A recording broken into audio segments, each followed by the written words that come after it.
Hola amigues, hola amics, som en Joan Manel Badell i ja torns aquí després de molt de dies de no publicar res. I avui xerrarem d'un llibre que no és cap novetat. D'acord, va ser publicat l'any passat, trob que l'heu de llegir, és un llibre meravellós. Estàu preparats per enfonsar-vos a la natura en mayúscules?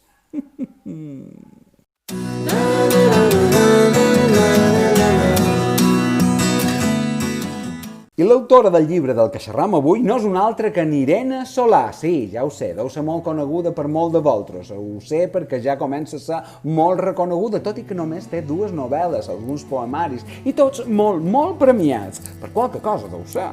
De l'editorial Anagrama. Aquest llibre ha guanyat el Premi de Literatura de la Unió Europea, que és un premiot d'aquests dos grossos. En aquesta novel·la prenen la paraula tant els homes com les dones, com els fantasmes, com els bolets, com els cabirols, com els rius, com les pròpies muntanyes, i ho fa d'una manera subtil, meravellosa.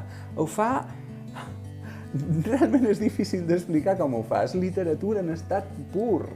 M'he enamorat. Juga entre la realitat i la ficció d'una manera magistral. És increïble com et fa empatitzar amb el pagès que ha estat encalçat per un llamp, amb la seva vídua, amb 3 dones que es consideren bruixes, amb un cabirol, amb la pròpia muntanya, amb un caçador que ha estat encalçat per una bala perduda, amb tothom que sents combregar en tot aquest paratge.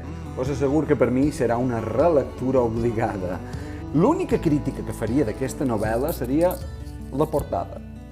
No m'agrada, trobo que no li fa justícia. Aquests animals no tenen res a veure amb el que ella conta. Irene, llegiré tot el que escriguis a partir d'ara i me n'aniré a cercar tot el que has escrit. I fins aquí la meva recomanació d'avui. Si vos ha agradat i vos agrada la literatura en general, vos espera en el meu canal de YouTube. Fins aviat. Adeu!